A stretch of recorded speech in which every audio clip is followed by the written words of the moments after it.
우리는 7가지의 표적이 있다고 그랬죠. 그리고 우리는 그 7가지의 표적을 14번에 걸쳐서 한 표적당 2번씩 우리가 함께 살펴보고 있고, 맨 처음에 오리엔테이션 시간을 가졌으니 우리가 모두 15번에 걸쳐서 달려가고 있는 중에 있습니다.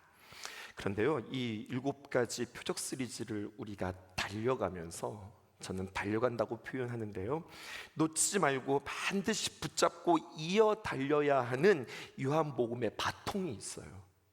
여러분 그거 아시죠? 릴레이 하면서, 이어 달리기 하면서 바통을 들고 뛰다가 바통을 놓치면 다시 그거 주워야 되잖아요. 그만큼 중요하다고요. 요한복음을 걸어가면서 우리가 놓치지 말아야 될 바통과도 같은 핵심 요절이 있습니다. 그게 바로 요한복음 20장 31절에 있는 말씀이에요. 요한복음을 기록한 목적을 우리에게 이렇게 이야기합니다. 오직 이것을 기록함은 너희로 예수께서 하나님의 아들 그리스도이심을 믿게 하려 함이요. 예수님이 하나님의 아들이심을 믿게 하기 위해서 주님께서 이 말씀을 주셨다는 거예요. 또 너희로 믿고, 믿는 것으로 끝나는 것이 아니라 그 이름을 힘입어 생명을 얻게 하려 함이라. 그러니까요, 이 요한복음을 읽을 때 우리에게는 주님께서 우리에게 요한복음을 주신 2가지의 이유가 있다는 거예요. 첫 번째, 믿음을 위해서. 두 번째, 생명을 위해서. 그리고 이 믿음과 생명을 우리에게 주시기 위해서 성경은 참으로 치밀하게, 그리고 섬세하게, 아주 정확하게 우리에게 구조와 내용과 표현들로 우리에게 보여주고 있는 겁니다. 이것을 발견하는 귀한 기쁨이 저와 여러분들에게 있었으면 참 좋겠어요. 우리는 요한복음 지금 4장을 만나고 있는데, 왕의 신하의 아들을 고치는 이야기가 요한복음 4장 46절에서 54절까지라고 한다면 띄워주실까요? 그 앞에 사마리아 여인과의 대화가 요한복음 4장 1절에서 42절까지 있어요. 근데 이 이야기가 서로 상관없지 않다고 하는 이야기입니다. 두 이야기가 대조되고 있어요. 요한복음 4장 1절에서 42절에 보면 한 여인이 등장하는데, 수가성에 사는 사마리아 여인이에요. 참 가련한 여인입니다. 불쌍한 여인이고요, 무엇 하나 가지지 못하고 무엇 하나 채우지 못한 이 여인. 그런데 그 뒤에 요한복음 4장 46절에서 54절에 보면 왕의 신하의 아들이 나타나는데, 이 왕의 신하는 누구냐? 굉장히 유력하고 힘이 있고 영향력이 있으며 가진 것이 많은 사람, 이렇게 둘이 대조가 되어지고 있어요. 그리고 이 성경은 둘 다 믿음을 갖게 되어졌다라고 이야기를 하는데, 첫 번째 왕의 신하의 아들을 살리는 이 기적의 이야기를 통하여서 이 왕의 신하가 어떻게 믿음을 가졌느냐, 그리고 그의 믿음이 참된 믿음이냐, 이것을 설명하기 위해서, 지금 잘 따라오고 계시는 거죠? 앞에 있는 사마리아 여인과의 대화를 통해서 먼저 우리에게 한번 딱 제시해 주는 거예요. 이 사마리아 여인이 예수님을 만났습니다. 그리고 그에게 믿음이 생겼습니다.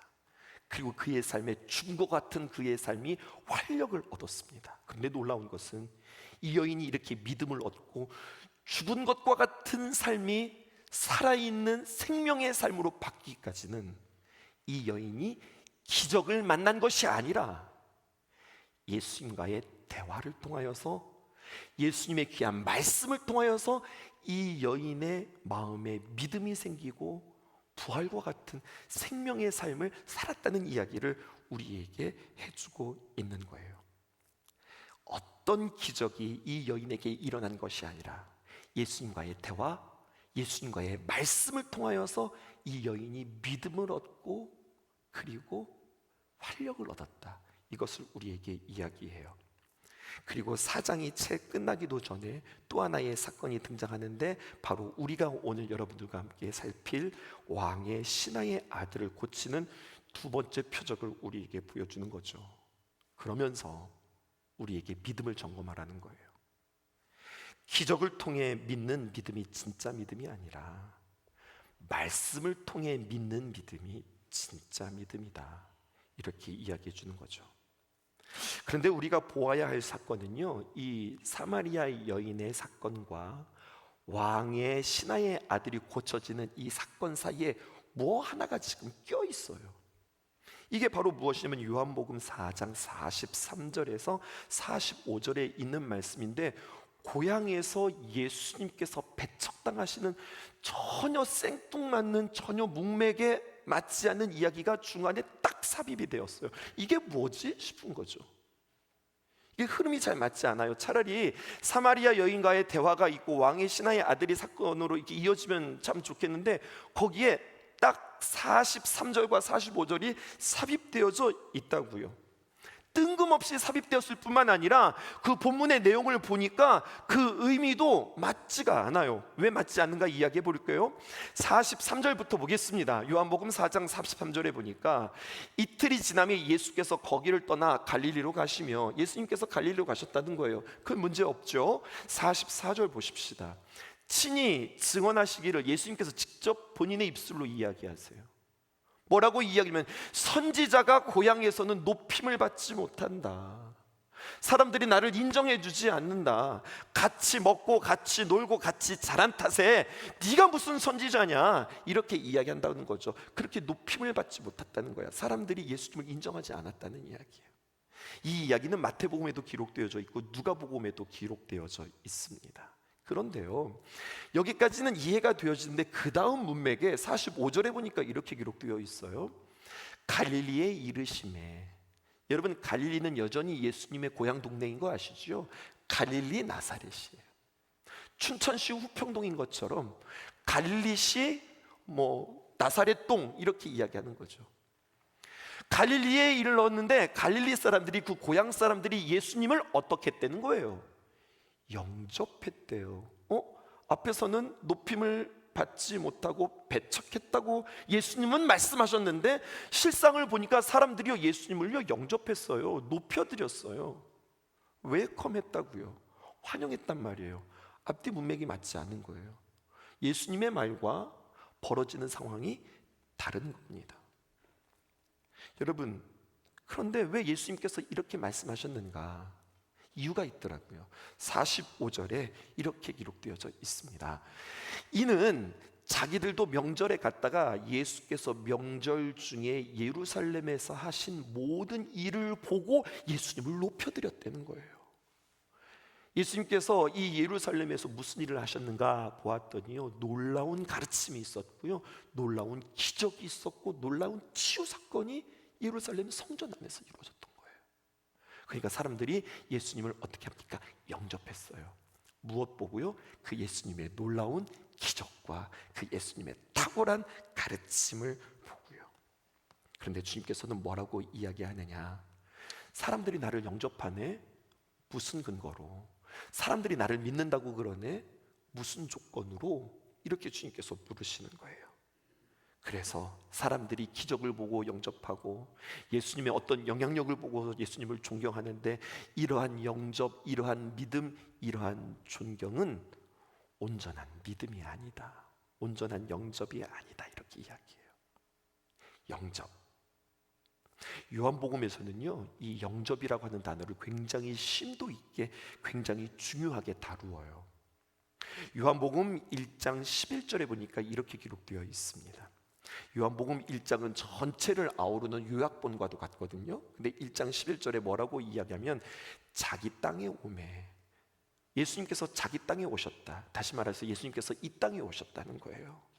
그런데 자기 땅에 왕이 오셨는데 성경은 뭐라고 이야기하냐? 자기 백성이 영접하지 않았다는 거예요. 여러분, 이게 사실일까요? 영접하지 않기는요, 사람들이 예수님을 얼마나 좋아했는데요.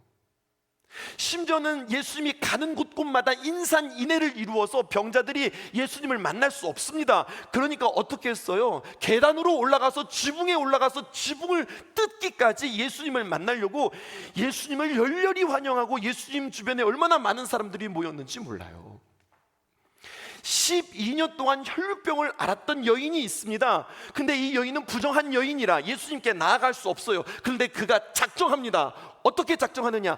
야, 사람들이 이렇게 인산인해를 이루며 밀고 당기고 이렇게 밀려다니는데 비록 내가 부정할지라도 이렇게 많은 입학 가운데 그 사람들 가운데 내가 묻혀서 예수님한테 가서 살짝 그 옷깃이라도 만지면 나을 수 있겠다, 이렇게 마음 먹고 이 여인이 담대하게 예수님께 나아가잖아요.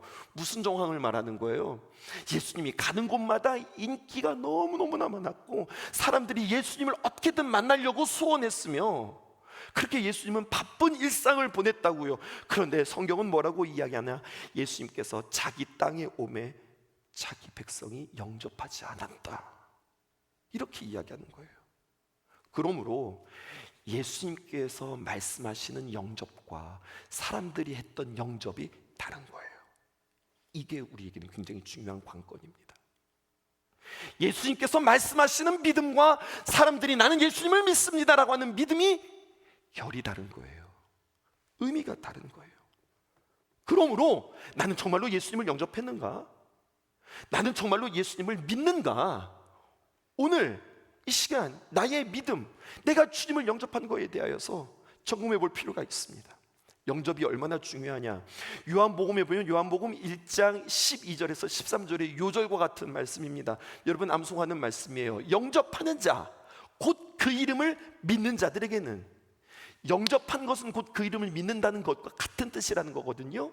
그런데 그런 자들에게는 어떤 것을 주셨는가?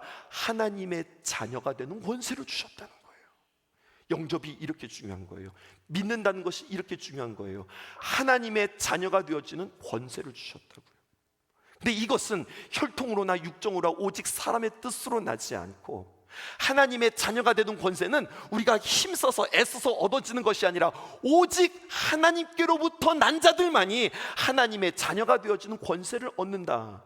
그리고 이것은 오직 예수님을 영접하고 믿는 것으로 가능하다, 이렇게 이야기하는 거죠. 우리는 이 땅에 살아가면서 생명과 같은 삶을 살아갑니까?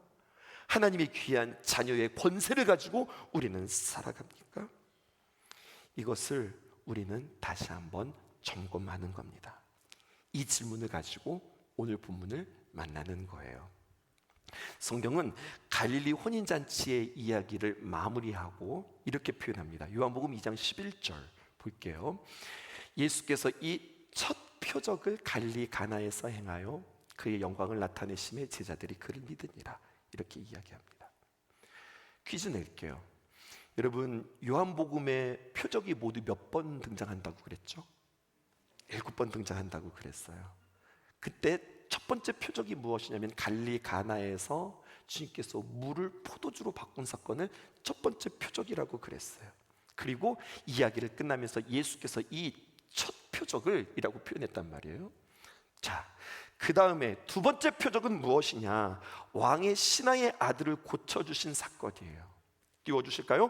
요한복음 4장 54절에 보니까 그 왕의 신하의 아들을 고쳐주신 다음에 성경은 뭐라고 끝내냐면, 이것은 예수께서 유대 갈릴리로 오신 후에 행하신 몇 번째 표적이라?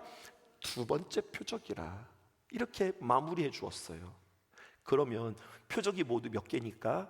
7개니까 끝나는 것마다 세 번째 표적이니라, 네 번째 표적이니라, 마지막에 7번째 끝이니라, 이렇게 말씀해 주셔야 되는데 첫 번째 표적과 두 번째 표적만 첫째 표적, 두 번째 표적이라고 표현하고 나머지는 전혀 언급이 없어요. 여기에서부터 오늘 말씀을 풀어가는 관심을 갖게 되어지고 여기서부터 하나의 키를 발견하게 되어진 거예요. 왜 다른 것은 셋째, 넷째, 다섯째라고 붙이지 않고 왜 굳이 이것만 첫째 표적이니라, 둘째 표적이니라 이렇게 이야기했을까요? 첫째 표적과 둘째 표적은 첫째라서 둘째라서가 아니라 이것은 둘이 상관관계가 있다는 거예요. 이거를 치열하게 우리는 발견하는 겁니다. 어떤 상관관계가 있을까요? 세 가지가 있더라고요. 첫 번째는 이것입니다. 이 둘 다 첫 번째 표적과 두 번째 표적과 다 어디에서 일어난 것인가? 가나에서 일어난 거예요. 이것은 동의하시죠? 46절입니다. 예수께서 다시 갈릴리 가나에 이르시니, 성경을 보세요. 굳이 왕의 신하의 아들을 고쳐주면서 가나에 이르셔서 왕의 신하가 있어, 이렇게 가야 되는데 거기에다가 한 문장을 끼웠어요. 뭐라고 했느냐, 이 가나는 어디냐, 여러분들 잘 기억하세요 라고 하면서 이 가나는 전에 물로 포도주를 만들었던 곳입니다 라고 우리에게 다시 한번 상기시키면서 오늘 말씀을 끌어가고 있다고요. 무슨 뜻이에요? 첫 번째 표적과 두 번째 표적이 관련이 있다는 이야기예요. 어떤 관계가 있을까요? 두 번째, 이 표적 둘 다 이 표적 사건을 통하여서 믿음들이 생겼어요. 믿음들이 생겼다는 겁니다. 두 번째 표적을 통하여서, 첫 번째 표적을 통하여서 물이 포도주로 변한 이 사건을 통하여 사람들은 와 놀랍다, 와 맛있다, 이렇게 끝나는 것이 아니라 성경 요한복음 2장 11절에 보니까 이 표적을 보고 예수께서 이 첫 표적을 갈릴리 가나에서 행하여 그의 영광을 나타내심에 제자들이 그를 믿었다라는 거예요.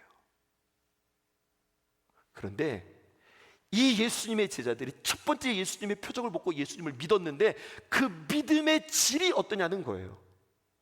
그 믿음의 결이 어떠냐는 거예요.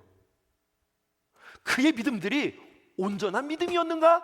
성경은 우리에게 질문하고, 이 말씀을 우리가 들음으로 말미암아 너희들도 지금 믿음이 있다고 하는데 그 믿음은 여기 지금 첫 번째 나와 있는 제자들의 믿음과 같은가 다른가? 깊은가 얕은가? 넓은가 좁은가? 이것을 우리에게 질문하고 있어요. 중요한 사실은 첫 번째 표적이 끝난 뒤에 믿음이 생겼다는 거예요. 두 번째 표적은 어떤가 보실까요? 요한복음 4장 53절에 있는 말씀입니다. 이렇게 표현되어 있어요. 그의 아버지가 예수께서 내 아들이 살아있다 말씀하신 그때인 줄 알고 자기와, 누굽니까? 왕의 신하지요. 그리고 그의 온 집안이 어떻게 된 겁니까? 믿었다는 거예요. 첫 번째 표적과 두 번째 표적을 통하여서 이들은 믿음을 갖게 되었어요. 그런데 성경은 우리에게 이야기하기를 믿음은 다 제각각이라는 거예요. 큰 믿음이 있고 작은 믿음이 있고 칭찬할 만한 믿음이 있고 어떤 사람은 믿음이 있는 것 같으나 죽은 믿음도 있고, 디모데전서 1장 19절에 보니까 믿음과 착한 양심을 가지라. 어떤 이들은 이 양심을 버렸고 그 믿음에 관하여서는 파선하였느니라. 믿음이 있긴 있는데 어떤 믿음이냐? 파선한 믿음이 있다는 거예요. 배가 파선하면 어떻게 되는 거예요? 쓸모없는 믿음이 되어버리는 거예요. 또 어떤 믿음이 있느냐? 히브리서 10장 39절에 보니까 이렇게 표현되어 있어요. 우리는 뒤로 물러가 멸망할 자가 아니요 오직 영혼을 구원함에 이르는 믿음을 가졌느니라.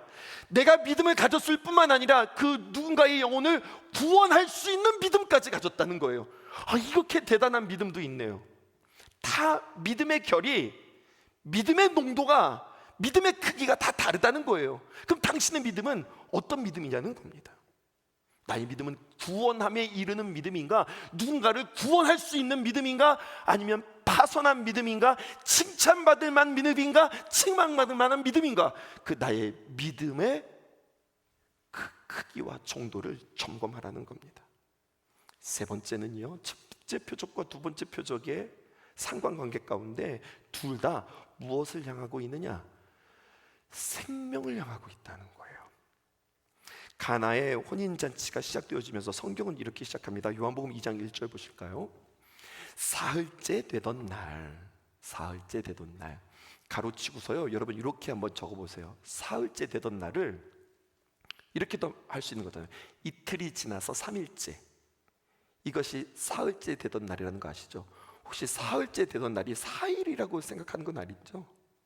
이거 초등학교 시험 문제 잘 나오는 건데, 첫째, 둘째, 셋째라고도 이야기하지만 하루, 이틀, 사흘, 나흘 이렇게 이야기하죠.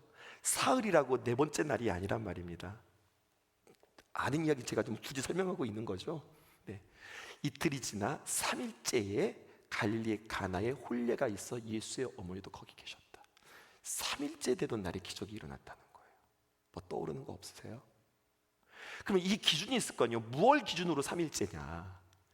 나다나엘을 예수님께로 제자 삼으시고 진실로 내게 이르노니 하늘이 열리고 하나님의 사자들이 인자 위에서 오르락 내리락 하는 것을 나타나해라. 내가 보리라.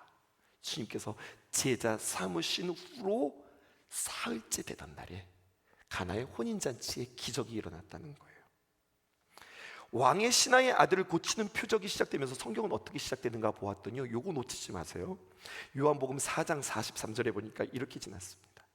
이틀이 지났다는 거예요. 그럼 가로치고 우리는 뭐라고 쓸 수 있느냐? 이틀이 지나 3일째 예수께서 거기를 떠나 갈릴리로 가셨다. 예수님께서 며칠 만에 기적을 일으키시는 거예요. 3일째 되던 날에. 한참을 넘겨보실까요? 요한복음 20장 1절로 넘어가겠습니다.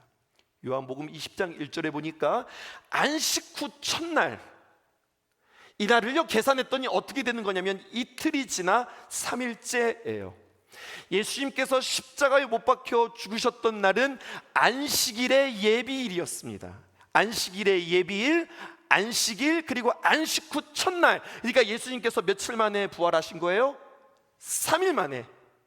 3일의 컨셉을 이제 발견하시겠어요? 가나의 혼인잔치도 그랬고, 그리고 왕의 신하의 아들을 고쳤던 그 기적도 그렇고, 예수님의 부활의 사건도 그렇고, 다 몇째 날에 이틀이 지나 3일째에 이 일들이 일어나는 거예요. 여러분, 다시 한번 우리가 쥐고 달리는 바통을 다시 한번 떠올려 보십시다. 요한복음 20장 31절에 있는 말씀, 오직 이것을 기록함은, 띄워주세요. 너희로 예수께서 하나님의 아들 그리스도이심을 믿게 하려 함이요, 또 너희로 믿고 그 이름을 힘입어 무엇을 얻게 하려 함이라? 생명을 얻게 하기 위해서 내가 너희들에게 이 요한복음을 전해준다라고 하는 거죠. 그렇다면 여러분, 성경은 우리에게 이렇게 이야기하는 거예요. 우리는 어떻게 생명을 얻을 수 있느냐? 오직 예수님으로부터만 생명을 얻을 수 있다는 거예요. 예수님이 이 땅에 오셔서 행하신 여러 가지 많은 사역들이 있어요. 근데 그 많은 사역들을 딱 요약해서 두 가지를 말하라고 한다면, 예수님의 사역은 십자가와 그리고 부활이라고 이야기할 수 있습니다. 십자가와 부활 없이 생명을 설명할 수 없고, 십자가와 부활 없이 구원을 설명할 수 없어요. 그러니까 예수님께서는 왜 이 땅에 오셨습니까? 양으로 생명을 얻고 더 풍성히 얻게 하려 하는 것이라. 요한복음 10장 10절에 있는 말씀에 근거하여서 예수님은 이 땅에 우리에게 십자가를 지시고, 그리고 우리에게 부활을 주시기 위해서 이 땅에 오셨다는 거예요. 그런데요 여러분, 첫 번째 가나의 혼인잔치를 통하여서 물로 포도주를 만든 이 사건은 마가의 다락방에서 다시 한번 이 사건이 해석되어지는데, 이것은 제자들과의 마지막 만찬을 통하여서 십자가 사건을 예표하는 거예요. 첫 번째 가나의 혼인잔치는 십자가의 사건을 예표하고, 두 번째 왕의 신하의 아들의 치유 사건을 통하여서 아들이 살았다는 것, 죽었다가 살아났다는 것을 통하여서 예수님의 두 번째 부활 사건을 예표한다고요. 그래서 요한복음에서는 첫째 표적이다, 둘째 표적이다 라고 우리에게 이야기하는 겁니다. 이것에 대한 근거를 말씀드릴게요. 46절 보시면, 예수께서 다시 갈릴리 가나에 이르시니 전에 물로 포도주를 만든 곳이라 왕의 신하가 있어 아들이 가버나움에서 어떻게 되었습니까? 병들었죠. 근데 성경은요 병들었다고 표현하지 않아요. 47절 보실까요? 이렇게 표현되어 있습니다. 그가 예수께 유대로부터 갈릴리로 오셨다는 것을 듣고 가서 청하되 내려오셔서 내 아들의 병을 고쳐주소서 하니, 그가 거의 어떻게 되었더라? 죽게 되었더라. 이렇게 표현하고 있어요. 이렇게 표현하지 않아도 되거든요. 죽은 거 아니잖아요.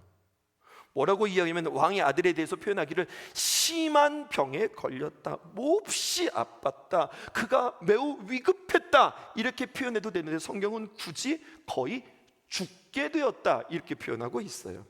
이에 예수님께서 그의 청에 대답을 하십니다. 뭐라고 대답하시느냐? 50절에 보니까 예수께서 이르시되 가라, 내 아들이 살아있다 이렇게 이야기한다고요. 죽게 되었습니다, 살아있다. 죽음과 생명을 지금 예수님께서 말씀하세요. 이렇게 이야기하지 않으셔도 되거든요. 내 아들이 고쳐졌다, 내 아들이 병에서 다 나았다, 내 아들이 회복됐다, 이렇게 이야기해도 됐는데 예수님은 굳이 뭐라고 이야기하면 내 아들이 살아있다 이렇게 말씀하시는 거예요. 사망에서 부활로, 죽음에서 생명으로 이 메시지를 강화하기 위해서 요한복음은 이러한 단어들을 지금 선택하고 있는 거죠. 십자가로 시작해서 부활로 완성하시는 예수님의 이 핵심 사역을 통하여서 이렇게 첫째, 둘째로 정리하면서 우리에게 메시지를 제시하고 있는 거예요. 아, 그렇구나. 이렇게 끝나는 것이 아니라 그러면 이제 이 말씀을 우리에게 적용해야 하고 정리해 보셔야 되겠습니다. 왕의 신하가 예수님께 왔다. 여러분, 예수님께 온 이유는 무엇일까요? 이 왕의 신하가 예수님께 와서 예수님, 당신이 진정한 구원자이십니다. 당신이 메시아입니다. 이 믿음 가지고 예수님께 왔어요? 아니라고 보는 거예요. 그 믿음 가지고 온 게 아니에요. 무엇으로 왔어요? 믿음으로 온 것이 아니라 소문 듣고 왔어요. 그렇죠. 세상 말로 야, 네 아들 병들었어? 죽게 되었어? 너 그거 알아? 예수라고 하는 사람이 요즘 우리말로 용하대. 아, 예수라는 사람이 그렇게 용하단다. 그 사람에 가면 죽은 사람도 살아난단다. 야, 소경도 눈을 뜬대. 안진뱅이도 일어난대. 아, 그래? 이 기대를 가지고 이 소문을 듣고 예수님께 왔어요. 절박한 마음에, 간절한 마음에 나는 내 아들을 살린다면 뭐라도 할 수 있다 라고 하는 그 마음 가지고 자신의 소속이 헤롯 왕의 신하임에도 불구하고 자신의 위신과 자신을 향한 그러한 시선에도 불구하고 아무 상관없이 나에게 너무나도 소중한 내 아들을 고칠 수만 있다면 난 무엇든지 할 수 있어 라고 하는 기적을 바라고 예수님께 온 거예요. 예수님께 나왔습니다. 내 아들 좀 고쳐주십시오. 간절히 간청하는 그 예수님의 부탁 앞에 예수님께서 드디어 입을 떼시고 말씀하십니다. 뭐라고 말씀하세요? 48절입니다. 예수께서 이르시되 너는 표적과 기사를 보지 못하면 도무지 믿지 아니하리라. 거꾸로 해보세요. 내가 표적과 기사를 보면 믿는구나. 내가 표적과 기사, 놀라운 기적을 보지 못하면 너는 못 믿는구나. 이렇게 이야기하는 거예요. 무슨 뜻인 줄 아세요? 너 믿는다고 그랬지. 내 믿음의 출처가 어디야? 너는 무엇을 근거로 하나님을 믿는다고 그래? 너는 무엇을 근거로 예수님을 믿는다고 그래? 주님께서 이것을 묻는 거예요. 나 예수님 믿기로 했습니다. 예수님, 그분 믿을만 하죠.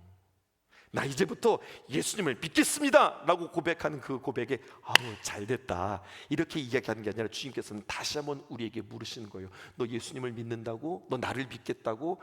그 믿음의 근거가 뭐야? 너 무엇 보고서 나 믿는다고 그래? 무엇 때문에 나를 믿을 수 있겠다? 예수님 믿을만 합니다. 무슨 근거로 예수님을 믿겠다고 그러냐고 주님께서 질문하시는 거예요. 기적인가? 상황인가? 내 감정인가? 이것을 근거로 내가 예수님을 믿겠다? 혹시 기적을 보고서 예수님 믿을만하다 이렇게 고백하는 것은 아니냐고요. 혹시 내가 문제가 해결된 그 어떤 간증을 통하여서 나 예수님 믿겠다 이러는 거죠. 혹은 누군가의 간증을 통해서 그래? 그럼 나도 한번 그 예수님 믿어볼까? 이렇게 되는 거예요. 그러면 무슨 문제에 봉착하게 되느냐? 나에게 기적이 일어나지 않으면, 나에게 어떤 문제가 해결되어지지 않으면 그 믿었던 예수님을 안 믿게 된다고요. 누구처럼요? 요한복음 뒤에 나오는 무리들처럼 말이에요. 예수님께서 예루살렘 성에 입성하실 때 사람들이 종려나무를 흔들려 하면서 호산나 호산나 다윗의 자손 예수여, 우리가 찬송하리로다. 우리가 당신을 환영합니다 라고 외쳤던 그들이 자신들의 기대와 자신들의 뜻과 자신들의 원함대로 되지 않자 저 예수를 십자가에 못 박아 죽이라, 차라리 강도 바라바를 살리고 저 예수를 죽이라 라고 그의 태도들이 바뀌어진다는 말이에요. 무엇 때문에 그런 거예요? 그들이 무엇을 보고 예수를 믿었기 때문에 그래요? 기적을 보고. 여러분, 내가 주님 앞에 기적을 보고 예수님을 믿는다고 말하는 것은 아닌지, 내 문제의 해결을 놓고 내가 예수를 믿는다고 하는 것은 아닌지, 이것도 저것도 아니면 그냥 교회만 나오면 그냥 내 마음이 편안해져, 교회만 나오면 그냥 내 생각들이 다 정리가 돼, 그냥 교회 나오면 뭐라고 말할 수는 없는데 그냥 좋아. 그럼 안 좋으면, 교회를 나왔는데도 더 뭐가 복잡하면, 그럼 교회 안 나오실 거예요. 우리는 요한복음을 걸어가면서 표적과 기적을 구분하자고 그랬죠. 표적, 세메이온이라고 하는 헬라어인데요, 여기에서 세메이온에서 사인이라고 하는 말이 나왔대요. 이게 무슨 뜻이냐면 단순히 그냥 그 기적만 이야기하는 것이 아니라 그 기적을 통해서 우리에게 메시지를 주는 거예요. 근데 요한복음에만 표적이라는 말이 나오지 않고 다른 성경에도 표적이 나왔는데 표적만 표적 이렇게 나온 성경 구절이 있더라고요. 마태복음 12장 38절과 그리고 39절에 있는 말씀입니다. 그때에 서기관과 바리새인 중 몇 사람이 말하되 선생님이요, 우리에게 표적 보여주시기를 원하나이다. 말 잘못한 거예요. 원래는 표적이 아니죠. 예수님, 우리에게 기적 좀 보여주세요. 그랬더니 예수님께서 39절에 뭐라고 말씀하시느냐, 예수께서 대답하여 이르시되 악하고 음란한 세대가 표적을 구하는구나. 선지자의 요나의 표적밖에는 보일 표적이 없느니라. 예수님께서 이렇게 말씀하셨어요. 예수님이 하나님의 아들이세요? 당신이 구원자세요? 그럼 기적 좀 보여주세요. 그럼 우리가 믿을게요. 예수님께서 뭐라고 그 기적을 구하는 자들에게 말합니까? 악하고 음란한 세대구나. 내가 너희들에게 보여줄 표적은 요나의 표적밖에 없다. 여러분, 요나 이야기 아시죠? 요나의 기적이 있었습니다. 요나가요, 물고기 뱃속에 들어갔다가 3일 만에 우익 하고서 물고기 뱃속에서 튀어나와서 살았다는 이야기예요. 근데 여러분, 이게 그냥 표면적인 기적이에요. 요나라고 하는 사람이 물고기 뱃속에 들어갔다가 그랬다가 3일 만에 살아나왔대. 근데 이게 요나의 표적이 아니거든요. 여기에 진짜 뜻은 무엇이냐면, 요나가 그렇게 죽을 것만 같은 상황 속에서 물고기 뱃속에서 살아났던 것처럼 요나의 표적은 무엇을 예표하는 거예요? 예수님의 십자가와 부활을 이야기하는 거예요. 그러면서 우리에게 이렇게 이야기하는 겁니다. 너희들에게 보여줄 것은 요나의 표적밖에 없어. 이 말의 다른 말은 너희들에게 보여줄 것은 십자가밖에 없어. 십자가를 보라. 주님께서 우리에게 초청하세요. 십자가를 보았네요. 갈보리 언덕에 십자가를 보았어요. 그런데 거기에 예수님께서 매달려 계세요. 그리고 그 예수님께서 매달려 있는데 너무 갈기갈기 찢어져 있는 거예요. 양손과 발에 못이 박혀 있는 거예요. 사람들이 그 예수님을 바라보면서 고개를 저어요. 가능성 없다. 무슨 죄를 저질렀길래 저렇게 죽었어? 큰일 났네, 큰일 났어. 저게 무슨 소망이 있을까? 저렇게 죽었는데 살아날까? 저게 왕이라고? 저게 우리의 구원자라고? 메시아라고? 소망 없다. 그게 십자가예요. 죽은 돌, 아무것도 없고 건축자의 버린 돌, 아무런 가치 없어. 이제 우리는 끝났다. 아니, 뭐 우리가 끝나고 뭘 끝나고 상관없이 저 예수라는 사람을 보고, 야, 저거 어떻게 저렇게 죽었을까?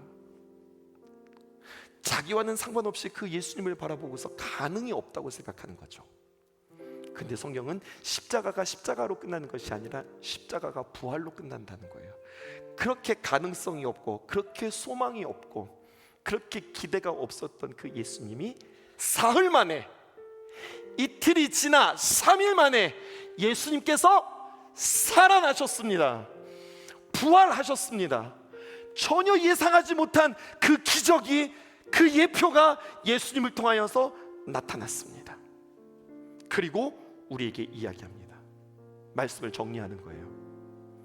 믿음의 출처, 너 무엇을 근거로 예수님을 믿니? 보이는 것을 믿는 게 아닙니다. 보이는 것을 믿는다고 말하는 게 아닙니다. 그것은 이해한다고 하는 거고, 보이는 것을 믿는 게 아니라 그건 납득하는 겁니다. 내 눈으로 보기서 확인했어? 그럼 그것은 내가 이해한 거고 납득한 겁니다. 내가 보니까 믿을만 하네요. 내가 보았으므로 믿겠습니다. 여러분, 이게 믿음이 아니에요. 오늘 설교 제목 보세요.